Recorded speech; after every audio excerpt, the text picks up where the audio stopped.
Keanu Reeves hid his worst problems for many years.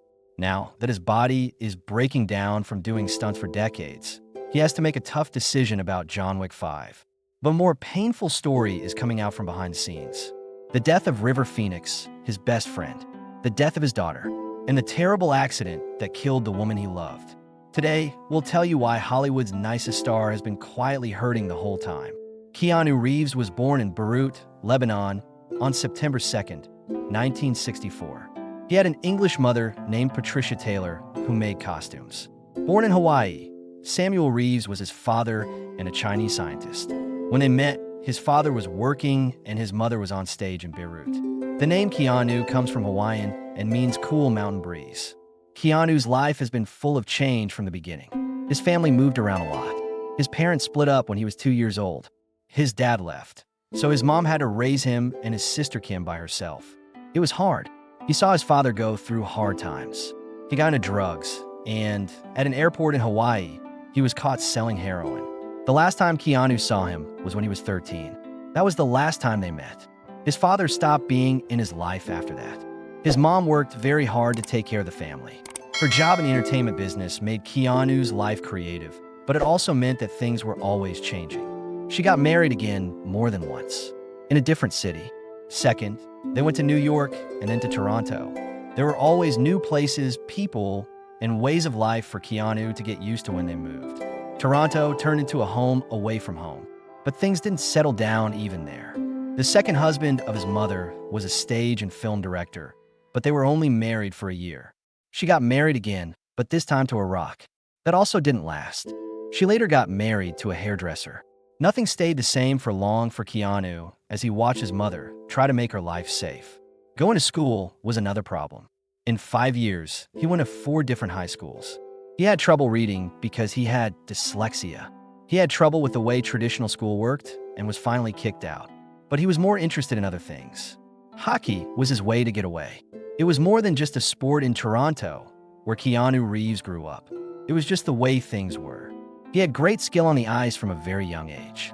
That he was so good that he thought about trying out for the Ontario Hockey League's Windsor Spitfires. It was a big step toward a job, but things didn't go as planned. He had to find a new road after getting hurt badly and giving up on his dreams. It hurt to lose hockey, but it made him do something he didn't expect: act. His childhood had already made him ready for things to change. His family moved around a lot after his parents split up. His mom was a costume artist and had jobs all over the place. That meant Keanu always had to get used to new schools and places.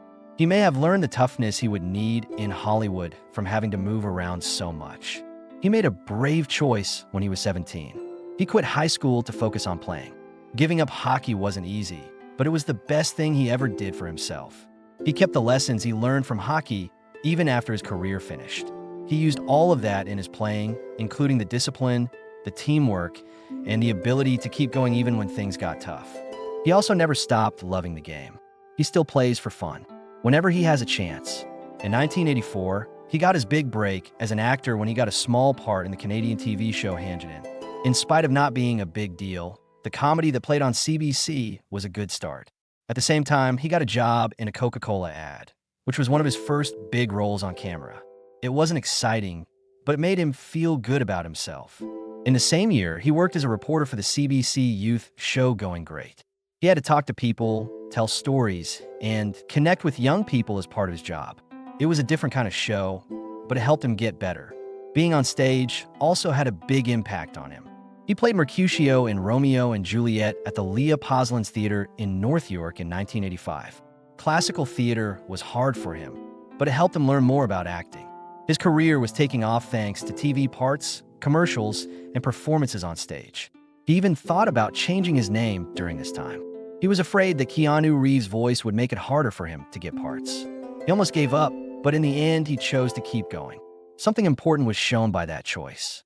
He wasn't going to change to fit in. When he got a part in River's Edge, a dark crime thriller that opened at the Toronto International Film Festival in 1986, his career took a serious turn. The story was about a group of teens who had to deal with the effects of a murder. That was played by Reeves. He was the killer's troubled friend. He wasn't in charge, but what he did stood out. He was able to handle serious stuff because it had a lot of depth and subtlety. After 2 years, he got his first big lead part in Permanent Record. Teenage suicide and loss were some of the heavy topics that the movie dealt with. When Reeves played Chris Townsend, a kid who had just lost his best friend, he was having a hard time. That part made him feel things, and he played it honestly and openly. His performance made a difference. People who review movies knew he wasn't just another young actor playing a troubled kid. He had a lot of ability. He got a star in Hollywood with these 2 movies, but it was his part in 1989 that really changed everything. His great journey with Bill and Ted made him famous all over the world. The sci-fi comedy was about 2 high school students named Bill S. Preston, Alex Winter, and Ted Theodore Logan, played by Reeves, as they went through time and met famous people to get good grades in history class. Reeves was one of the first players to try out for the role of Ted, and he and Winter hit it off right away. They became close because they both liked bass guitars and motorbikes, which made the characters seem real. No one thought the movie would be so popular, but people really liked it. The movie, which cost only $10 million to make, made $40 million at the box office and became a fan favorite. Ted, played by Reeves, was known for his laid-back manner and catchphrases like "whoa" and "excellent." He became famous very quickly. Because Bill and Ted was so popular, a follow-up called Bill and Ted's Bogus Journey came out in 1991. There is even an animated show based on the books. Great Adventures with Bill and Ted, which ran from 1990 to 1991. The success did bring a problem, though. A lot of people began to think of him only as Ted, the silly, clueless kid. Some critics didn't think he was ready for more serious parts. He lived with that image for many years. But Reeves didn't let other people decide what he was like. He was just getting going. There were bigger parts coming up. Reeves was still best known for his role as Ted in Bill and Ted's Excellent Adventure when Point Break came out on July 12, 1991. That being said, this movie showed a whole new side of him. Johnny Utah is an FBI agent who goes underground to catch a group of bank robbers. She played him. These are not your average crooks. They were surfers led by the funny Bodie. Patrick Swayze played the part. Johnny was meant to kill them, but he became interested in how they lived. The movie was more than just an action movie because of Ted. It had heart. Reeves and Swayze had great chemistry, and the action scenes kept people on the edge of their seats. Point Break made more than $83 million around the world and showed that Reeves could be the lead in an action movie. In the next 3 years, Speed took his job to a whole new level. The movie came out on June 10, 1994, and was about a police officer named Jack Traven who had to stop a bomb from going off on a bus. The bus would blow up if the speed went below 50 miles per hour. The idea was straightforward but strong. Reeves gave Jack a calm, determined air that made him a real hero. They got along great with Sandra Bullock, who played a passenger who had to drive the bus. It made the nonstop action feel more real. With over $350 million, the movie became one of the biggest hits of the year. Reeves was now a well-paid action star. Since Speed was such a big hit, it seemed like there would have to be a follow-up. But Reeves shocked everyone. He also turned down Speed, setting the cruise, even though it would have been simple to get paid. Instead, he wanted to try new things and take chances. That choice showed he wasn't just after fame. He wished to get better as an actress. He got to My Own Private Idaho in 1991 because he was willing to take chances. The movie, which was directed by Gus Van Sant, was nothing like the action parts that would later make his name. After that, 2 young hustlers, played by Reeves and River Phoenix, as they looked for meaning all over the country. Reeves played Scott Favre, a rich young man who didn't want to live his spoiled life. Love, identity, and self-discovery were some of the themes that the picture explored. Reviewers liked Reeves because he was real and had a lot of depth. He wasn't just a movie star. Besides simple parts, he could also play complicated ones. But not all risks paid off. By the mid-1990s, Reeves was having a rough time with his business. When Johnny Mnemonic came out in 1995, it was meant to be a big hit. The cyberpunk setting seemed way ahead of its time, and it was based on a story by William Gibson. But people didn't like the movie, and it only made $17 million global, which was a lot less than expected. Another bad movie was 1990 SAXS Chain Reaction, which also did poorly at the box office. People began to wonder if Reeves could carry a movie besides action hits after seeing these movies. The Matrix came out in 1999. Not only did this movie bring back Reeves' success, it also changed movies forever. The Wachowskis directed The Matrix, which took place in a world where machines ruled reality and made it seem real. Neo was played by Reeves. Neo was a hacker who found the truth and became humanity's last hope. The movie's special effects, like the now iconic bullet time scenes, were ahead of their time. It wasn't just about the pictures, though. The story made me think a lot about truth, fate, and free will. Reeves didn't just play a part in The Matrix. He gave it his all. He learned kung fu and wire work over the course of several months so that he could do his own tricks. Because he worked hard, the activity felt real. The movie was a huge hit, making over $463 million around the world. Neo became one of the most well-known movie figures ever. Because The Matrix was so popular, it got 2 follow-up movies in 2003, The Matrix Reloaded and The Matrix Revolutions. Now, Reeves was more than just a movie star. To everyone, he was a hero. The movie had an effect on people outside of Hollywood. Its images and topics showed up in fashion, music, and even philosophical discussions. The role of Neo made Reeves the star of the series and one of the most adored actors of his time. After many years, in 2021, Reeves came back to the series with The Matrix Resurrections. He was known for being more than just an actor by that time. People knew him for being kind, humble, and dedicated to his job. Before John Wick came out in 2014, Keanu Reeves was having a rough time. He was well known, but his work had slowed down. He wasn't getting as many chances in Hollywood because some of his most recent projects didn't do well. It looked like his days as a main man were coming to an end. But then there was a movie that changed everything. It was more than just another action movie, John Wick. A man who had nothing left to lose was at the center of the story. The hitman played by Reeves went on a killing spree after thieves stole his car and killed his dog, a last present from his late wife. There was something different about the simple story. There was a lot going on. It made a world that was unlike anything else that had ever been seen. It wasn't easy to make the movie. Both Chad Stahelski and David Leitch had never directed a movie before. Studios weren't sure if Reeves could still carry an action movie, but Lionsgate bought the rights 2 months before the movie came out anyway. The advertising was a big part of making the movie an event. It was easy to see in the trailer. There was more to this action movie than meets the eye. It was stylish, well-made, and cast Keanu Reeves in a part that was a great fit for him. It was first shown in New York on October 13th, 2014. Reeves walked the red carpet with Andy, the puppy who played his dog in the movie. After a week, John Wick came out in cinemas all over the US. No one had high hopes. Analysts thought it would make between $7 and $10 million in its first weekend. It brought in $14.4 million instead. $2.5 million of that came from IMAX movies alone. Though it wasn't a huge number, it was a big win for an R-rated action movie with a small budget. It got great reviews.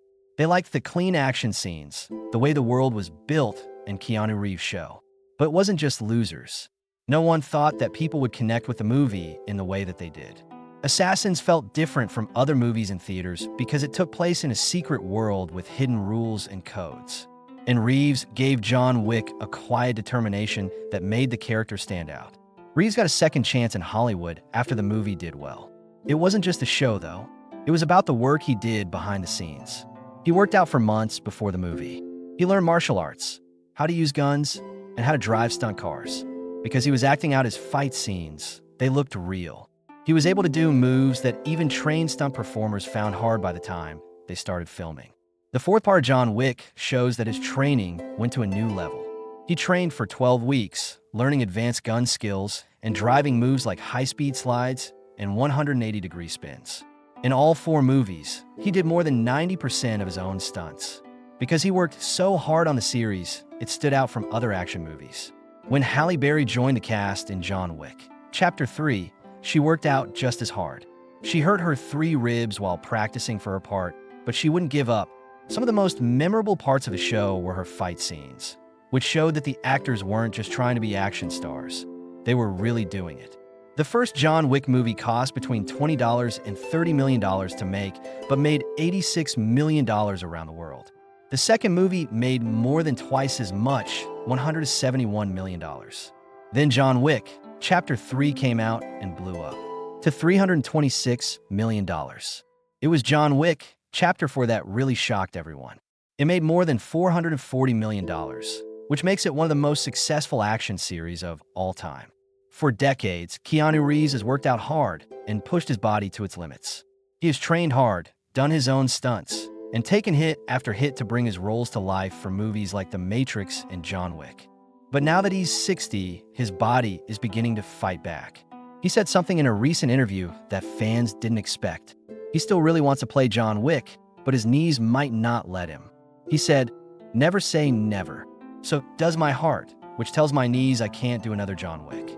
My knees might not be able to handle it, though."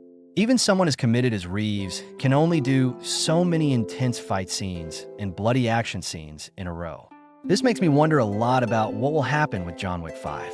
The series has changed the way action movies are made with its amazing routines and never-ending energy. What will happen next if Reeves can't handle the same amount of punishment? Would the show make sense without him, or could it slow down?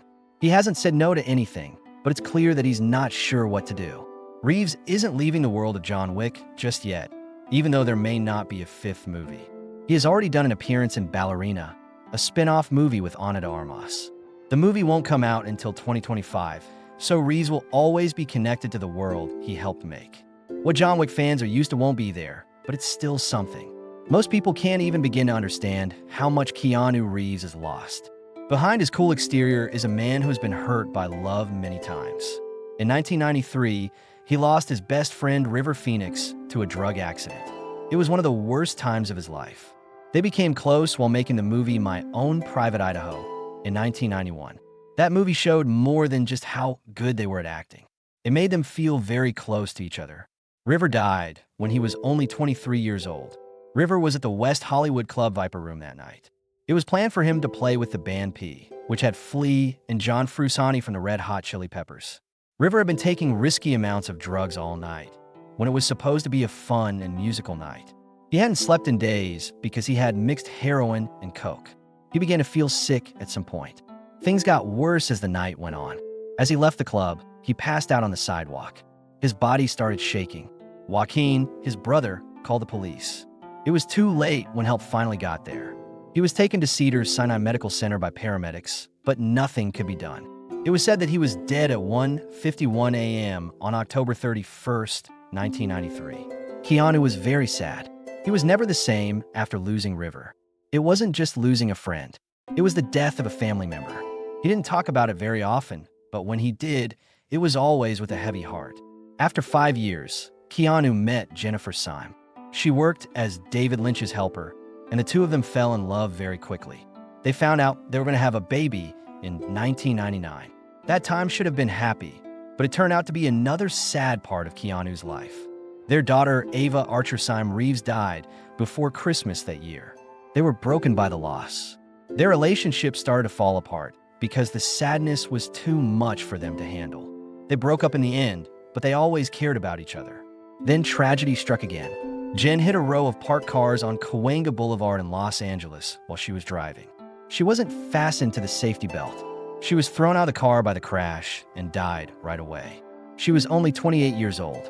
She had been to a party at Marilyn Manson's house that night. She left early in the morning but never got back. In the end, police found prescription drugs in her car. The loss was too much to bear. Keanu had already lost a lot, and now he had to say goodbye to the person he had hoped to start a family with. He stood as a pallbearer at her funeral, and his face was heavy with sadness. There was also director David Lynch and singer Dave Navarro, who shared the sadness. Lynch gave Jennifer the movie Mulholland Drive as a tribute to her after she died. After all the pain, Keanu learned that he should hold on to the people he cared about. That became even more clear in 1991, when his sister Kim Reeves was told she had leukemia. She fought the illness for almost 10 years, and Keanu was always by her side. He put his job on hold to take care of her. It was him who moved in with her, took care of her, and made sure she had everything she needed. He has been in charge of a private foundation for years that helps cancer studies and children's hospitals. He doesn't talk about it very often, but the reason is very personal. Kim, his sister, was diagnosed with leukemia in 1991. She fought the illness for 10 years before it went away in 2001. He changed after seeing her go through that. It moved him to help other people going through the same thing. In an interview in 2009, he talked briefly about his foundation. He said, "I have a private foundation that's been running for 5 or 6 years, and it helps a couple of children's hospitals and cancer research. I don't want to put my name on it. I didn't do anything, so the foundation did its thing. That tells you everything about him. He doesn't do it to get praise. He does it since it's important. That's not even close to how kind he is. His job during the Stand Up to Cancer telethon was to answer the phones to help raise money for studies. He has also helped raise money for other causes over the years, but he has never made a big deal out of it. His deeds are what make him who he is, but big donations aren't the only thing that define him. He shows who he really is through the small, quiet acts of kindness. The paparazzi got him in 1997 eating snacks with a homeless man while sitting on the sidewalk in West Hollywood. He didn't just give food, though. He was sitting next to him and listening, laughing, and talking for real. It wasn't for the cameras or to show off. That's just how he is. He also helped a woman whose car had broken down on the side of the road one time. He stopped and tried to get it going again. He called a tow truck when that didn't work. That would have been enough on its own, but he didn't stop there. He went almost 50 miles out of his way to offer to drive her home. They talked the whole time, and he gave her his phone number in case she needed it further. He stays true to himself even when he's in the middle of a busy city. An unknown person has seen him taking the subway many times, not as a famous person. He has gladly given up his seat for older riders and women who are pregnant. He doesn't think he's different from other people. What makes him stand out is how humble he is. His kindness also goes to the people he works with. During the Matrix sequels, he did something that shocked everyone in Hollywood. He allegedly gave up a lot of his money, around $75 million, so that the costume and special effects teams could get paid more. They were the ones who made the movie what it was, and he wanted to thank them for their hard work. It wasn't just that one time. After The Matrix became a huge hit, he gave each member of the visual effects and post-production team almost $1 million from his own pay. People in this group almost never saw bonuses, no matter how well a movie did. They did, thanks to Reeves. In other projects, he has also taken pay cuts just to make sure that important actors or crew members could be hired. There are lots of stories about what Keanu Reeves does for other people, but he doesn't talk about them much. He does it because he wants to, not because he has to. He hasn't changed at all, even though fame often makes people change. He is kind not to get attention. He's that way by nature.